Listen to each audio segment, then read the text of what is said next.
The Lord be with you. And with your spirit. Reading from the Holy Gospel according to St. Mark. Glory to you, O Lord. The apostles gathered together with Jesus and reported all they had done and taught. He said to them, "Come away by yourselves to a deserted place and rest a while." People were coming and going in great numbers, and they had no opportunity even to eat. So they went off in the boat by themselves to a deserted place. People saw them leaving, and many came to know about it. They hastened there on foot from all the towns and arrived at the place before them. When he disembarked and saw the vast crowd, his heart was moved with pity for them. For they were like sheep without a shepherd. And he began to teach them many things. Sisters and brothers, the Gospel of the Lord. Praise you, Lord Jesus Christ. Come, Holy Spirit, bless this unworthy priest, that I may preach with humility and with a heart, and that people listen in the Holy Spirit with their hearts, not just with their ears. Come, Holy Spirit. Amen, Lord. Amen. So, friends, are you busy? You know, one thing the pandemic gave to us is that many of us are less busy now. Pre-pandemic, my God, we were everywhere, unli. All the occasions, lahat, nandun ta. So the pandemic came and slowed us down. I'm grateful. I'm really happy that there's more time now to rest, relax, reflect, and renew. Are you busy? Busy ka ba? Mayroon pong kwento ng isang mayor po yata. Tinanong siya ng mga reporter, "Sir, are you busy, sir?" Sabi niya, "No, I'm not busy. I'm mayor. Don't forget that. Mayor ito." Busy. And many of us, even in the ministry, I remember how exhausting. A lot of legwork. Meron nga pong kwento ng isang pare, lalo na yung Pasko. Oy, lapit na po ang Pasko. Sumisilip na po si Joe Marie. We look forward to that. Doon na po tayo. Doon po itong tinitignan natin. Anyway, yung Misa di Gallo, wow, napakahirap po yan sa mga pare. Late ka na matulog, maaga ka na naman gigising for 9 days. Anyway, may nangyari po daw na isang pare, nung kinanta yung "Papuri sa Diyos," alas 4 ng umaga. Alam mo ginawa niya? Umupo lang siya muna. Mahaba yan, mga 3 to 5 minutes yun, paulit-ulit. Nakatulog yung pare. Tapos na yung papuri, sabi ng sakristan, Pader, tapos na po yung papuri." Sabi niya, "Ha? Tapos na? Paulit mo, isang beses pa. Papuri sa..." Natulog ulit sa pagod.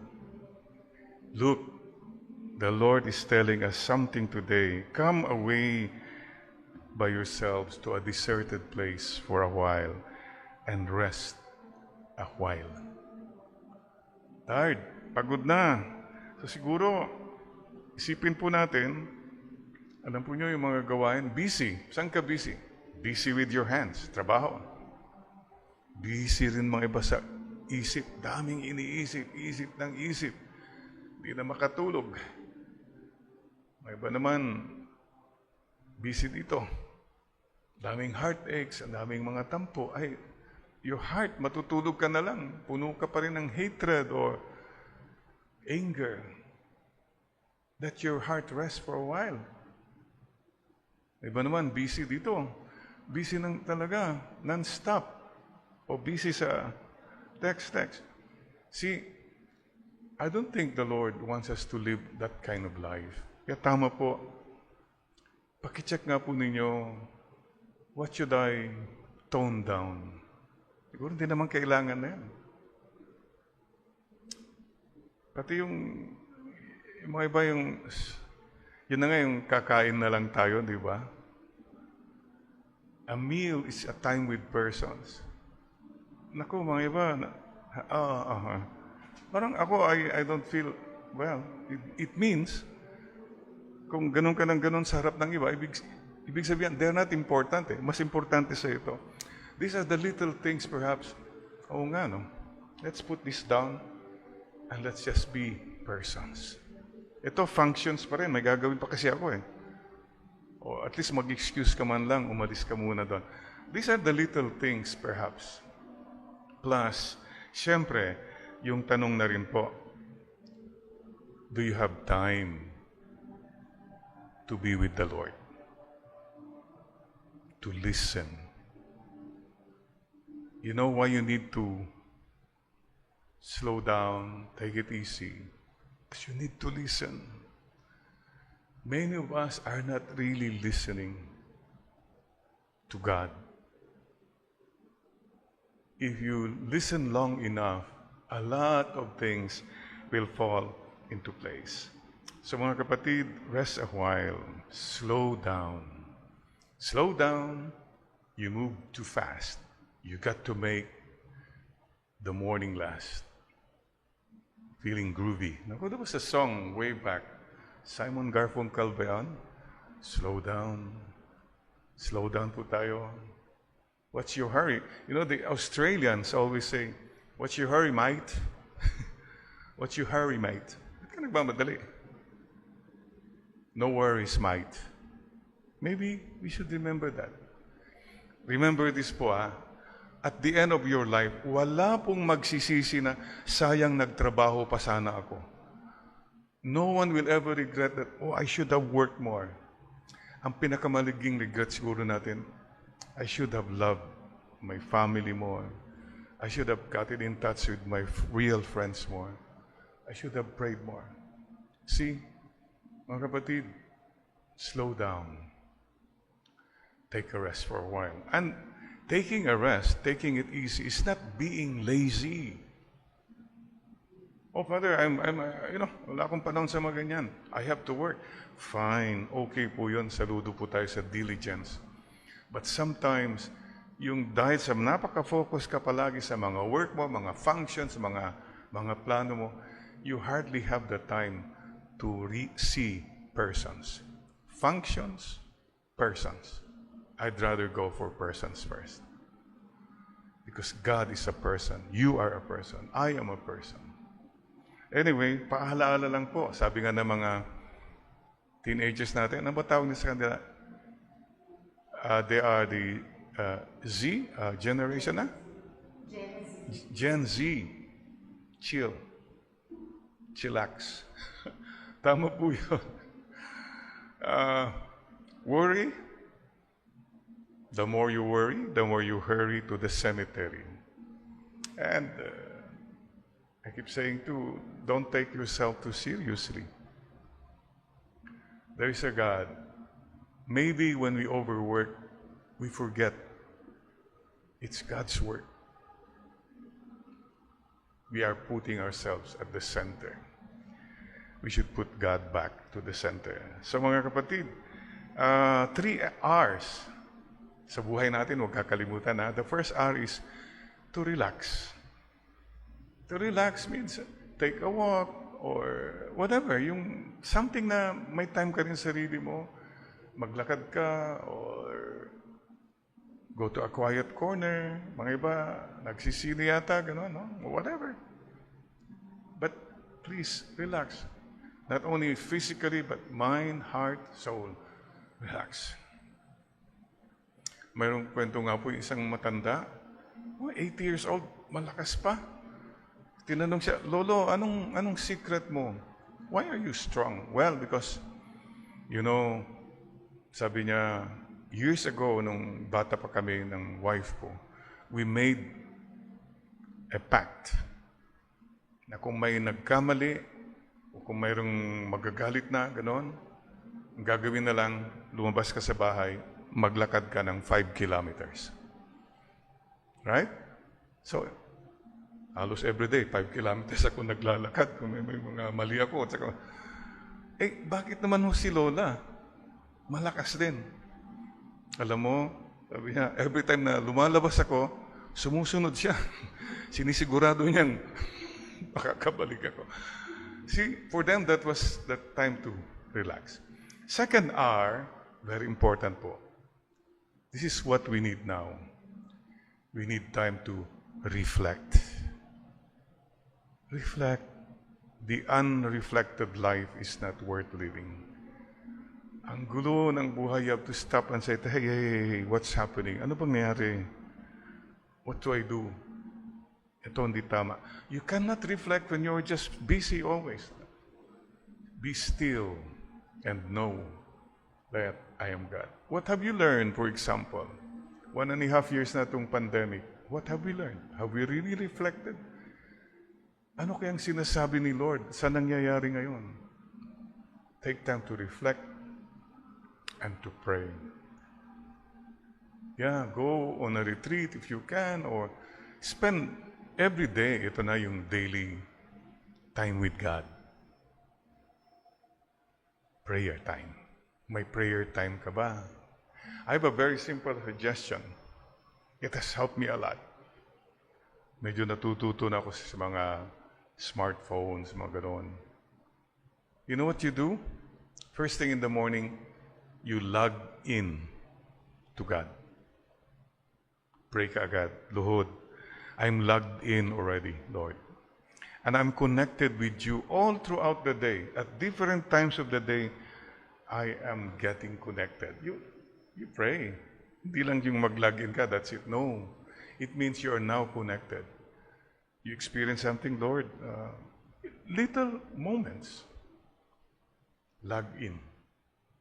That's very important po. And third, R, renew. Recharge. Pati nga yung mga cellphone na low-bat, mag-recharge po tayo. And that's it. We need the 3 R's in life. Relax, reflect, renew, recharge. That's the way to go. Kung hindi ka mag-recharge, drained out ka na, low-bat ka na, burned out ka. You know why? It's needed to relax, to reflect and renew. Kasi if you don't do that, you can end, if you're not kind to yourself, that's being kind to yourself. If you're not kind to yourself, you end up unkind to other people. Galit ka na eh. Punong-puno ka na eh. So, be good to yourself and be good to other people, please. Relax, reflect, and renew. So mga kapatid, rest a while. May I repeat, bakit hindi tayo masaya, magulang buhay natin? Please learn to relax, reflect, and renew. Why? If you don't, you will end up sobrang over. Masyadong too much na. So you end up overthinking.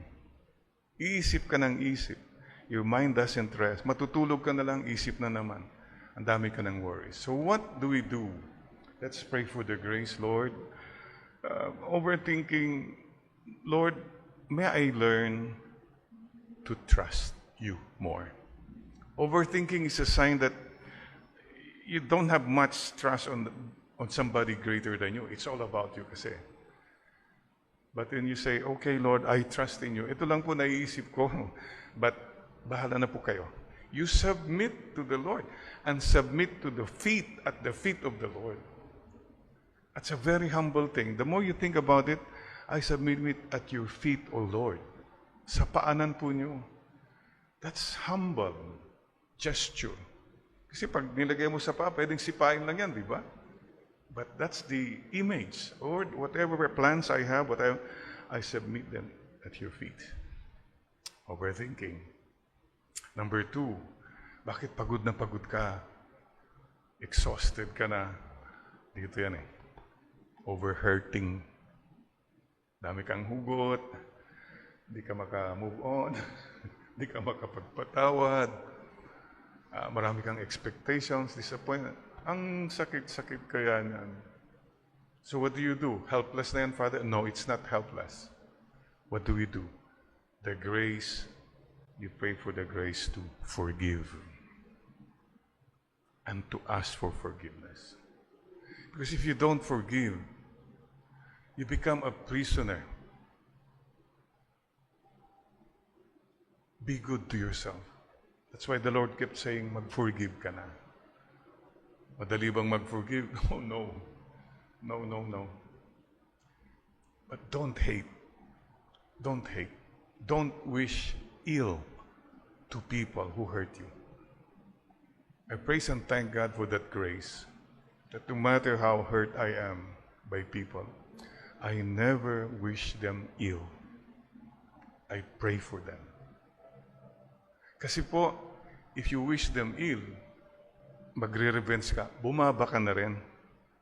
You have lowered your standard as a child of God. And also, third, bakit parang pagod ka palagi? Kasi baka ikaw ay over-fighting. Dami kang kaaway, dami kang nakakalaban. Lahat ng issue pinapatulan mo, lahat ng nangyayari sa Facebook, nagko-comment ka, lahat ng mga, wow. Hey, let go. Maybe the grace para matanggal po yung over-fighting, the grace of humility. Okay lang, Lord. Sige pa. Okay na yan. Let go, let God. If you have that attitude, you'll have a more peaceful and joyful life. At hindi ka pagod. So careful, ha? Fatigue in overthinking. Fatigue in overhurting. And fatigue in overfighting. Let's pray for the grace, Lord, to trust you more instead of overthinking. To forgive, Lord, instead of overhurting. And the grace to be humble instead of overfighting. Masyado ka kasing sobrang over, masyadong too much. So mga kapatid, it's your choice. And whether you go, every day, what has helped me a lot, in a day-to-day lang naman po tayo eh. Ito po malaking tulong. I'm online with God. And I'm on call. Online and on call. What does it mean? Online means, yun na nga, nag-log in ka. You have this prayer life all throughout the day. And my day is, I'm on call for any mission, any duty. I'm on call to people, their presence, maybe they need something. If this is your attitude in every day, magaan po. Kasi ang tendency natin, you are on yourself. And you are always focused on yourself. Ang bigat ng araw mo. Mabigat po. Relax ka siguro, enjoy ka, but it's empty. But if you know, I'm online with God, okay, I can talk with God anytime, and I'm on call, in any duty, any mission that I can do, kahit maliit lang, nagpangiti ka lang, bumati ka lang sa isang tao, hey, that's duty. In the line of your duty. And on duty with joy and humility. I keep going back to those. So that's my day. That's the only agenda. I'm online with God, and I'm on call for whatever mission I can do today with joy and humility.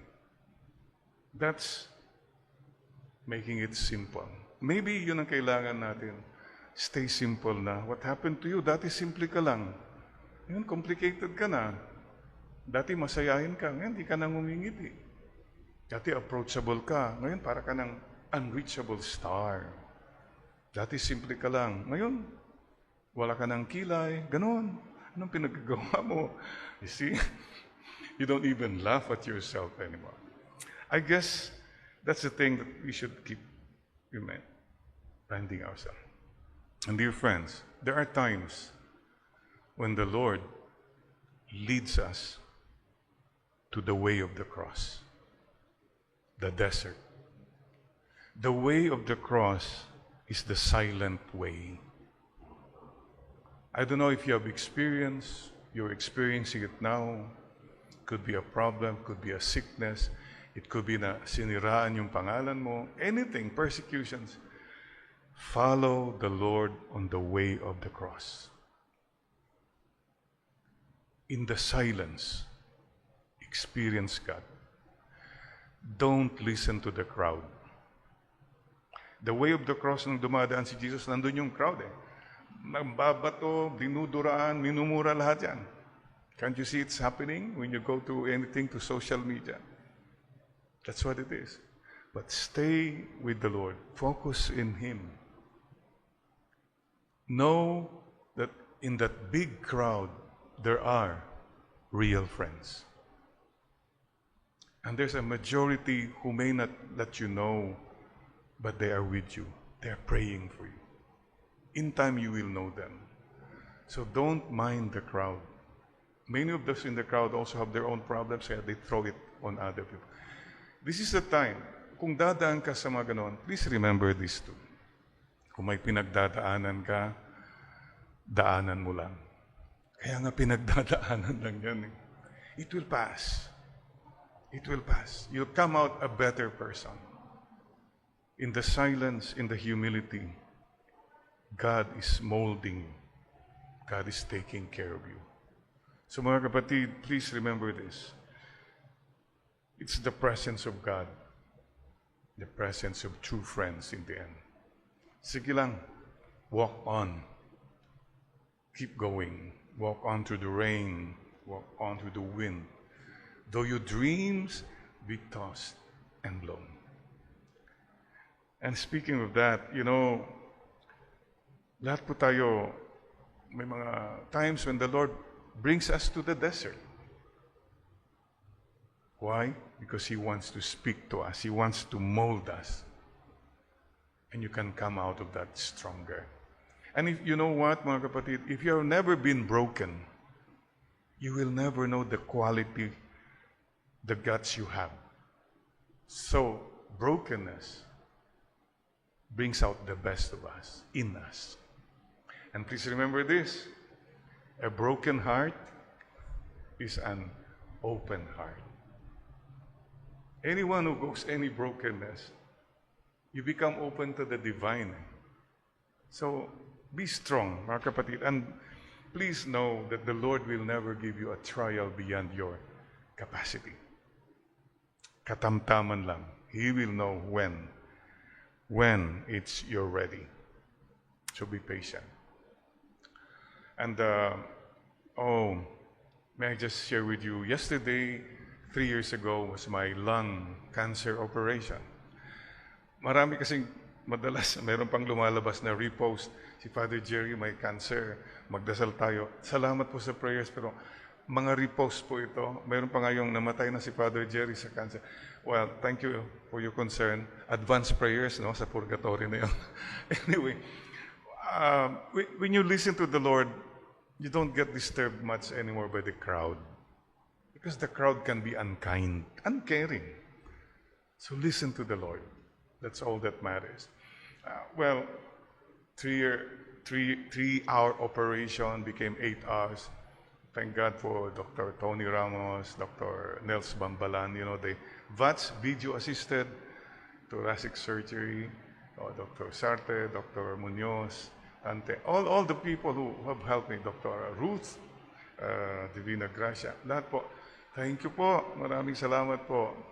And you wake up, ICU. Hindi ko nga, alam niyo, we had interesting. Please remember this.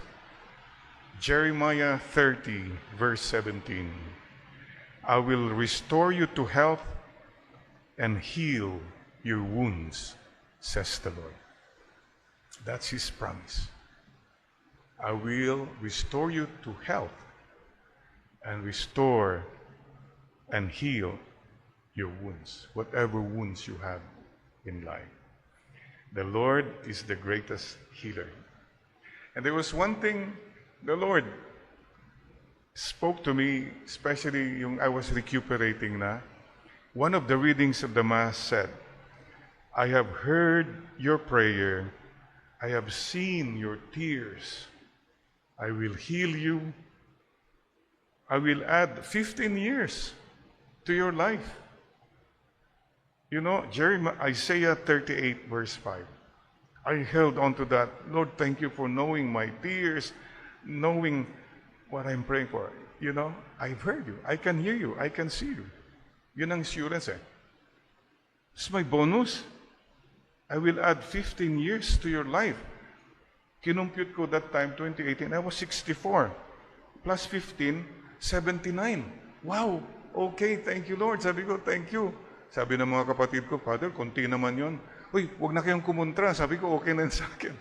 You know, this is a simple belief of a child that God knows what you are going through. Sisters and brothers, you're never alone. Let me end. When I was a little boy, grade 1, nag-Cub Scout ako sa Bani, Pangasinan. Small town, fiesta, parade. Uy, nag-Cub Scout. Di naman ako naka-Boy Scout, hindi rin ako nag-Girl Scout. Cub Scout, yung bata. And there was this parade. Oh my gosh.